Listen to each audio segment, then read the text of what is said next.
인사 나누겠습니다. 모든 것이 하나님의 은혜입니다.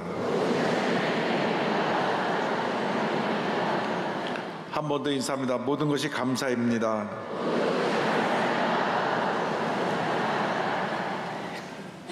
오늘 시편 23편을 본문으로 해서 절대 감사의 삶 같은 제목으로 함께 은혜 나누기 원합니다. 제목을 한번 따라해 주시기 바랍니다. 절대 감사의 삶. 절대 감사의 삶. 오늘은 추수감사주일입니다. 추수감사절은 한 해 동안 하나님이 베풀어 주신 그 놀라운 은혜를 기억하면서 넘치는 감사와 찬양과 영광을 우리 하나님께 올려드리는 날입니다. 우리가 11월 셋째 주일을 추수감사주일로 지키는 것은 미국에서 청교도들이 드린 추수감사절 예배의 전통을 따른 것입니다. 1620년 영국에서 신앙의 자를 찾아서 청교도 102명이 메이플라워라고 하는 배를 타고 영국을 떠나 신대륙 미국으로 건너갑니다. 이 102명이 이 배에 탄 것을 기념으로 해서 미국 뉴욕에 지어진 것이 102층 엠파이어 스테이트 빌딩입니다. 65일이라는 험난한 항해 끝에 미국 북동부 지역 매사추세츠에 있는 플리머스라고 하는 곳에 도착을 합니다. 도착하자마자 그들은 먼저 하나님께 감사 예배를 드리고 교회를 건축합니다. 그리고 나서 첫 해 겨울을 지나는데 식량난과 추위, 질병, 영양실조 등으로 102명 가운데 44명이 세상을 떠나고 나머지도 질병과 굶주림에 시달려야 됐습니다. 봄이 되어서 저들이 이제 농사를 지어야 되는데 원래 청교도들이 다 상류층 사람들이라 농사를 한 번도 지어본 경험이 없습니다. 그런데 현지 원주민 부족인 와마노아거라고 하는 아주 착한 원주민들이 도와줘서 옥수수, 콩, 호박 등을 재배할 수 있게 되었고 그해 가을에 첫 곡식을 거둬들입니다. 그들이 거둬들인 곡식이 많지는 않지만은 하나님 앞에 추상곡식을 놓고 감사를 드리는데 자기들에게 농사를 가르쳐준 와마노아 그 인디언들을 초청해서 같이 감사의 제사를 드립니다. 3일 동안 감사절기를 드린 것이 이것이 계기가 되어서 1623년도에 매사추세츠 주지사인 윌리엄 브래드포드가 추수감사절을 지킬 것을 선포했고 1789년 조지 워싱턴 대통령이 전국적으로 추수감사절 기를 지킬 것을 선포했습니다. 그 이후에 여러 주에서 각기 추수감사절 절기를 지내왔는데 미국 최대 여성 잡지인 가디스 레이디 북 편집장이었던 세라 조세파 헬이라고 하는 여성분이 이 추수감사절은 매우 중요한 것이다. 미국 건국 초기의 은혜를 기념하고 국가적 단합을 이끌고 가족 중심의 가치관을 강화하는 날로 지켜져야 된다. 그래서 17년 동안 미국의 5명의 대통령에게 계속해서 편지를 보내고 연락을 드리고 캠페인을 해서 미국 모든 사람이 함께 이 추수감사절기를 지키는 그날을 공휴일로 만들어 주십시오. 그랬는데 남북전쟁이 한창 진행되는 중에 제16대 대통령 에이브라함 링컨 대통령이 1863년 9월 달에 지금의말로 우리가 감사를 선포할 때이다. 그래서 매년 11월 넷째 목요일을 추수감사절 공휴일로 제정해서 지금까지 그 전통이 이어져 내려오고 있는 것입니다. 미국에서는 가장 큰 절기가 우리나라 추석처럼 추수감사절입니다.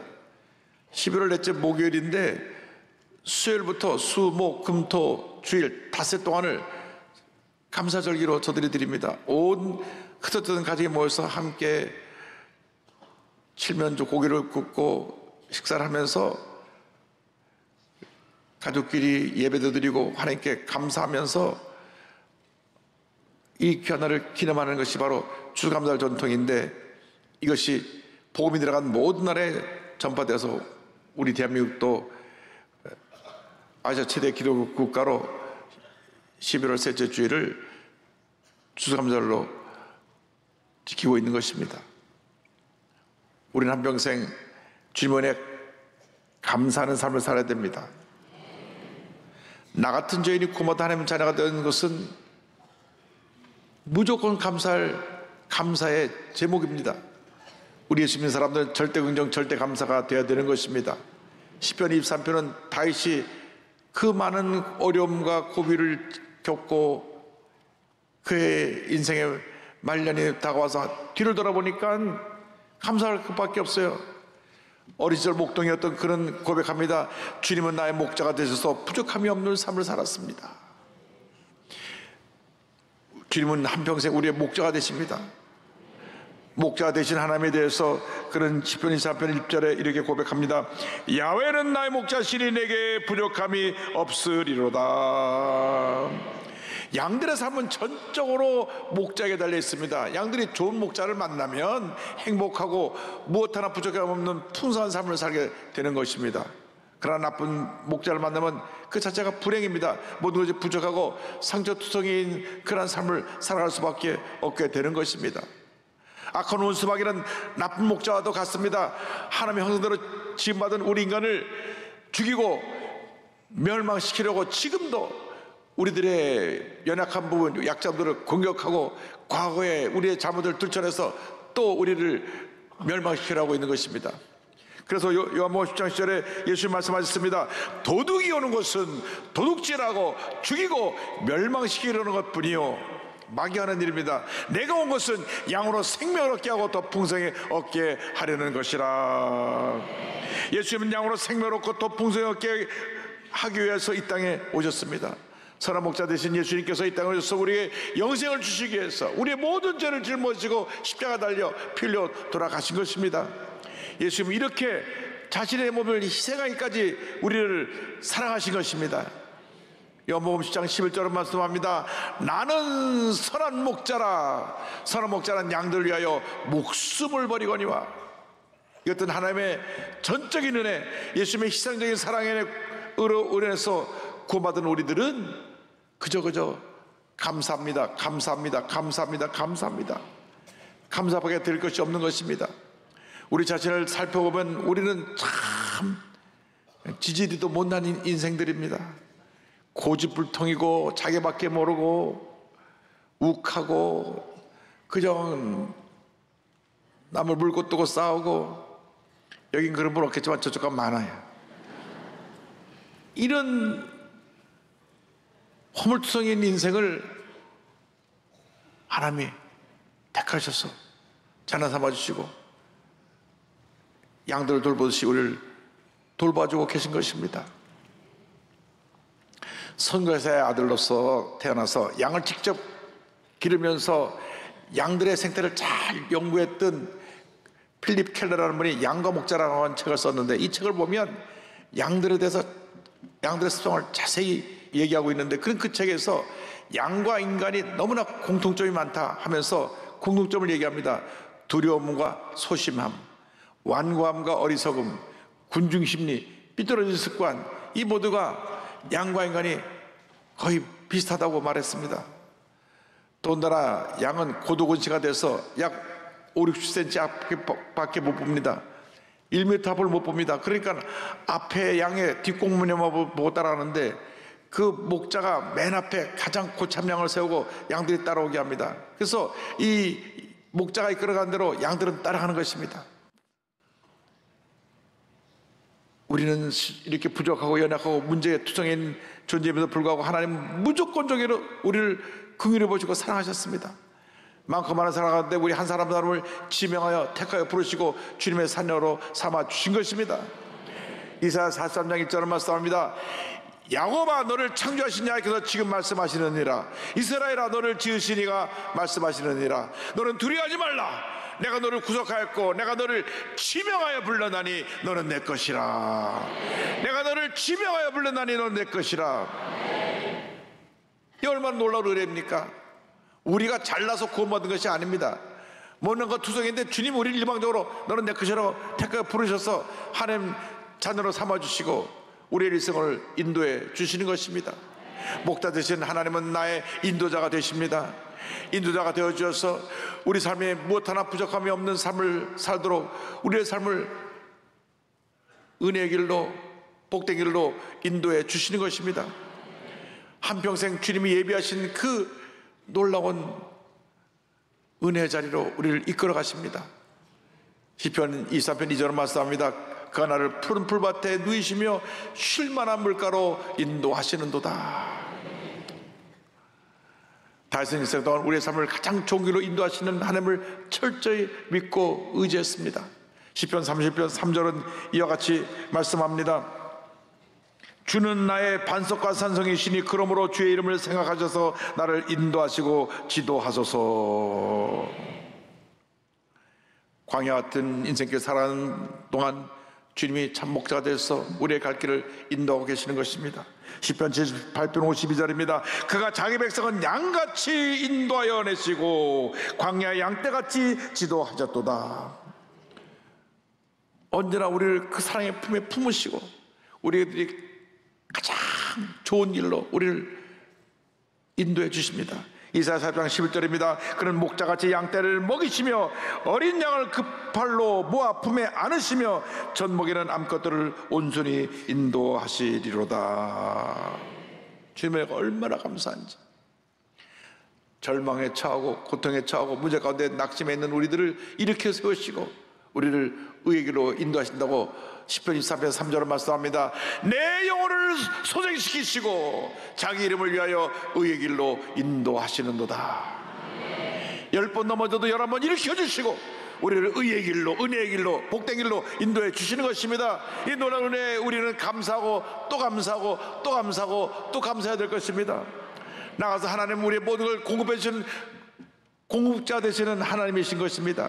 목자가 되셔서 우리의 필요한 모든 걸 공급해 주십니다. 주님 안에서 부족함이 없는 인생을 살게 만들어 주시는 것입니다. 그래서 다시 고백합니다. 야훼는 나의 목자시니 내게 부족함이 없으리로다. 주님이 나의 목자시기 때문에 주님 모든 걸 다 갖고 계시기 때문에 주님이 전전능하신 하나님이시기 때문에 주님의 사랑의 하나님이시고 넘치게 부어주신 하나님이시기 때문에 내게 부족함이 없으리로다. 주님 앞에 감사의 고백을 드린 것입니다. 우리가 사람을 바라보고 환경을 바라보고 내 자신을 바라보면 부족한 것 투성입니다. 사람들은 누구나 자꾸 비교의식이 있어서 내 가진 것에 감사하지 않냐고 나보다 더 많이 가진 사람 보고 왜 저 사람이 더 많이 가졌지, 그 마음속에 불평 불만이 생겨나게 됩니다. 그러나 우리가 주님을 바라보면 주님이 나의 목자시니 내게 부족함이 없습니다. 모든 것이 주님의 은혜입니다. 이사야 49장 10절은 말씀합니다. 그들이 줄이거나 목마르지 아니할 것이며 더위와 볕이 그들을 상하지 아니하리니 이는 그들을 긍휼히 여기는 이가 그들을 이끌되 샘물 근원으로 인도할 것임이라. 목자가 양을 푸른 풀밭과 쉴 만한 물가로 인도하는 것처럼 우리 사랑의 하나님은 우리를 말씀의 푸른 수장으로 인도하여서 언제나 하나님의 복된 말씀으로 우리를 먹이시고 우리를 살리시고 우리에게 은혜를 더하여 주시는 것입니다. 뿐만이 아니라 성령의 생수가 흘러 넘치는 물가로 인도하여 주셔서 성령의 생수를 마심으로 성령 충만한 신앙으로 모든 문제 어려움을 이기며 승리의 삶을 살게 만들어 주십니다. 그래서 시편 23편 2절은 말씀합니다. 그가 나를 푸른 풀밭에 누이시며 쉴 만한 물가로 인도하시는도다. 할렐루야. 하나님 은혜 가운데 살아갈 때 풍족한 은혜 가운데 살게 하십니다. 주님을 찾는 자들에게는 부족함이 없는 놀라운 은혜를 베풀어 주시는 것입니다. 시편 34편 9절 10절은 이와 같이 말씀합니다. 너희 성도들아 야훼를 경외하라. 그를 경외하는 자에게는 부족함이 없으리로다. 젊은 사자는 궁핍하여 줄일지라도 야훼를 찾는 자는 모든 좋은 것에 부족함이 없으리로다. 부족함이 없으리로다. 부족함이 없으리로다. 할렐루야. 좋으신 목자 되신 하나님은 우리의 필요한 걸 다 채워주시고 심지어 원수의 목전에서 상을 차려주시고 머리에 기름을 부어주시는 것입니다. 23편 5절입니다. 주께서 내 원수의 목전에서 내게 상을 차려주시고 기름을 내 머리에 부으셨으니 내 잔이 넘치나이다. 내 잔이 넘치나이다. 다윗이 얼마나 많은 연단의 시간을 지나가야 했습니까? 많은 고난을 겪었습니다. 사울왕이 그를 시기해서 10여 년 동안 그를 쫓아올 때 그는 새우잠을 자며 이곳저곳을 쫓겨다녔습니다. 그리고 왕이 되고 난 후에도 많은 커다란 전쟁이 있었습니다. 그러나 그 고비 때마다 주님이 보호하시고 함께하실 뿐 아니라 언제나 그에게 축복의 상을 베풀어 주셔서 풍성한 주님의 은혜를 체험할 수 있게 해주셨던 것입니다. 주께서 내 원수의 목전에서 내게 상을 차려주시고 그 무릎으로 내 머리에 부으셨으니 내 잔이 넘치나이다. 할렐루야. 여러분, 하나님 제일주의로 살아가는 삶은 복된 삶이요 부족함이 없는 삶을 살게 되는 것입니다. 여러분, 주님이 나의 목자가 되시면 주님 안에서 부족함이 없습니다. 의사로서 의료 선교의 길을 가고 있는 이창우 장로님의 간증입니다. 1961년 인천에서 5남매 중 넷째로 태어난 그는 아버지가 외과 의사였습니다. 그리고 어머니는 아주 믿음이 깊은 기도하는 어머니셨는데 본인은 어릴 때 병원 옆 10평 남산 집에서 살면서 병원을 놀이터 삼아 지냈습니다. 어린 시절 그 엄마를 보면 엄마가 그 젊은 나이에 두꺼나기에다 또 돋보기를 또 겹쳐 써갖고 그를 보는 걸 보면서 의문을 가졌습니다. 아니, 우리 집안에 눈 나쁜 사람 하나도 없는데 왜 엄마는 저렇게 고두고지가 돼서 안경을 돋보기를 두 개 쓰고 보나. 근데 나중에 그 이유를 알게 된다면 본에게 큰 감동이 왔습니다. 어머니가 임신 중독으로 의사가 말합니다. 태아를 떼내야 산모가 산다고.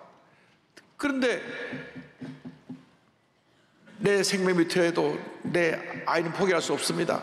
그래갖고 무리해서 이 아이가 태어나게 됐는데 시신경이 완전히 손상되어갖고 거의 시력을 잃고 고도고지가 되고 말았습니다.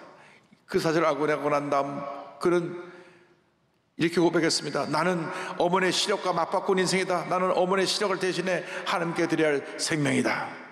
그래서 아버지처럼 생명을 살리는 의사가 되길 원해서 한양대학교 의과대학에 진학을 합니다. 정형외과 전문의가 되고 의학 박사 과정을 마친 그는 더 깊고 폭넓게 의학을 공부하기 위해서 미국으로 건너갑니다. 유학 시절 중에 IMF로 어려움을 겪었지만은 그는 주님의 부르신 삶을 깨닫고 열심으로 미국에서 공부를 했습니다.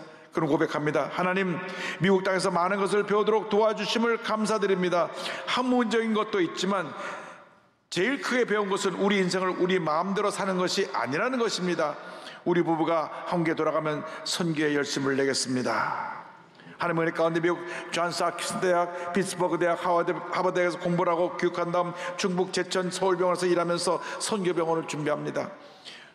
모교인 한양대에서 의과대학 교수로 오라는 청명을 받았지만은 누구나 꿈꾸는 의과대학 교수의 자리를 포기하고 주님, 제 삶은 선교를 위해 드리겠습니다 한 그 소원기도를 지키기 위해서 그는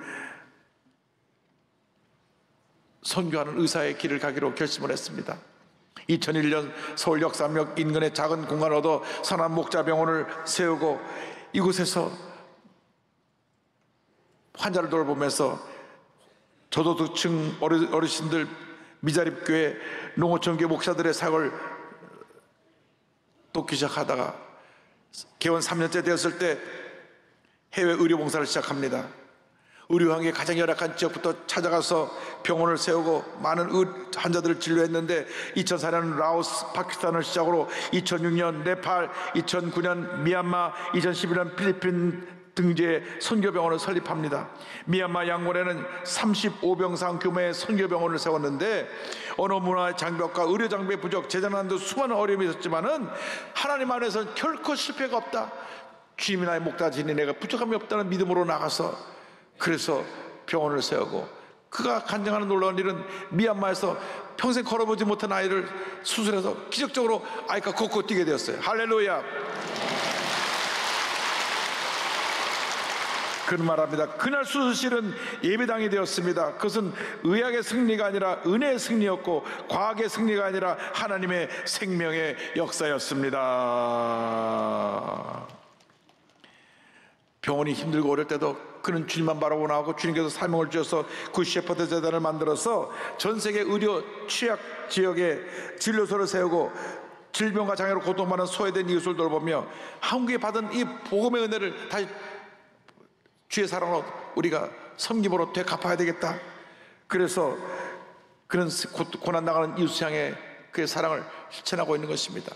그의 두 아들인 사무엘과 다니엘도 그 아버지의 사명을 이어받아서 현재 21개국 24곳에서 복음과 치유의 사역을 이어가고 있는 우리 이창호 장로님, 이렇게 고백합니다. 은혜라 쓰고 빚이라 읽으십시오. 여러분, 은혜 받은 것이 다 사랑의 빚을 진 것입니다. 우리가 하나님께 받은 모든 은혜는 결코 우리 안에서 머물러 있지 않습니다. 은혜는 사랑으로 흘러가 생명을 살리고 관계를 회복시키고 세상을 새롭게 만듭니다. 이스라엘이 언약궤를 성막 중앙에 두었던 것처럼 저는 병원 한가운데 하나님을 모시고 싶었습니다. 그래서 병원을 세울 때부터 중심에 지성소와 같은 예배당을 마련했습니다.